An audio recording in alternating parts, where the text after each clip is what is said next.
اللہ تعالیٰ نے حضرت انسان کو اشرف المخلوقات بنایا اور تمام مخلوقات میں اس کو برتری اور فضلیت سے نوازا۔ قرآن مجید میں اللہ تعالیٰ نے 4 چیزوں کی بے وقت قسمیں کھا کر فرمایا تاکہ حضرت انسان کو اپنی بلندی اور برتری کا احساس ہو اور ساتھ ہی اپنے مقام و منصب کا ادراک بھی ہو۔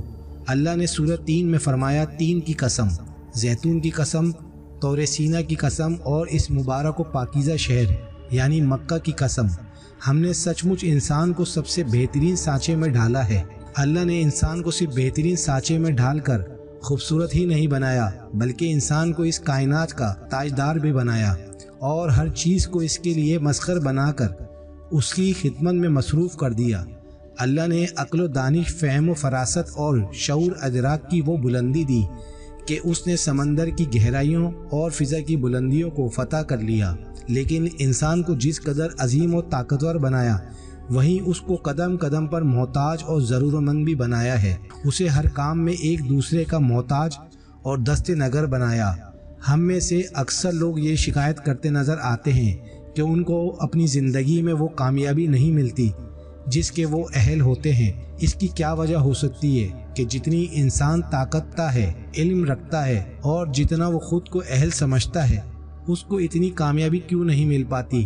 اس کی وجہ سے اس تحریر میں بتائی جائے گی، اور اس کا حل کیسے ہو سکتا ہے اس حوالے سے حضرت علی رضی اللہ تعالیٰ عنہ نے فرمایا کہ ایک شخص حضرت علی رضی اللہ تعالیٰ عنہ کی خدمت میں حاضر ہوا اور عرض کرنے لگا، یا علی، میں روز کام پر جاتا ہوں لیکن مجھے اس طرح سے کامیابی نہیں ملتی جس کا میں اہل ہوں، اور نہ ہی دن بھر سکون ملتا ہے۔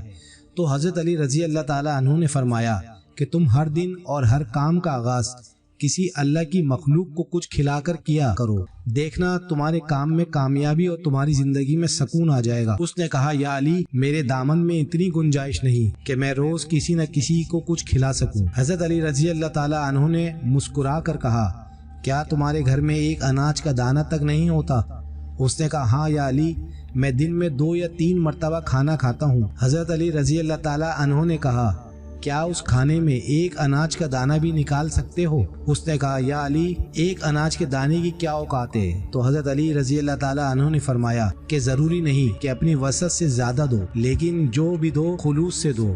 اگر تم صرف ایک اناج کا دانہ اپنے دن کی غذا میں سے نکال کر اللہ کی مخلوق کو کھلاؤ، کسی پرندے کو کھلاؤ، کسی چیونٹی کو کھلاؤ، تو اس غیر مخلوق کی دعا سے تمہارے آنے والے کام بننا شروع ہو جائیں گے اور تمہارے رزق میں برکت ہونا شروع ہو جائے گی، کیونکہ اللہ اپنی ہر مخلوق سے پیار کرتا ہے۔ تم اس کی مخلوق کو اپنے حصے میں سے رزق کھلاؤ گے تو وہ اپنی رحمت سے تمہیں مالا مال فرما دے گا۔ تو حضرت علی رضی اللہ تعالیٰ عنہ نے اس فرمان سے ظاہر ہوتا ہے تو اس کو حاصل کرنے کے لیے اللہ کی مخلوق کی مدد کیجیے۔ ایک پرندے کو کھانا کھلا کر اس کو دانہ ڈالنا اللہ کو راضی کیا جا سکتا ہے، اور آپ جس کام کے اہل ہیں، جس کامیابی کے اہل ہیں، اللہ آپ کو ضرور عطا کر دے گا۔ آپ صلی اللہ علیہ وآلہ وسلم نے فرمایا کہ اسلام کا بہترین عمل کھانا کھلانا اور سلام کا رواج دینا ہے۔ آپ صلی اللہ علیہ وآلہ وسلم نے یہ بھی فرمایا، خدمت سے خدا ملتا ہے۔ اس ویڈیو کو زیادہ سے زیادہ شیئر کریں، اچھی بات دوسروں تک پہنچانا صدقہ جاریہ ہے۔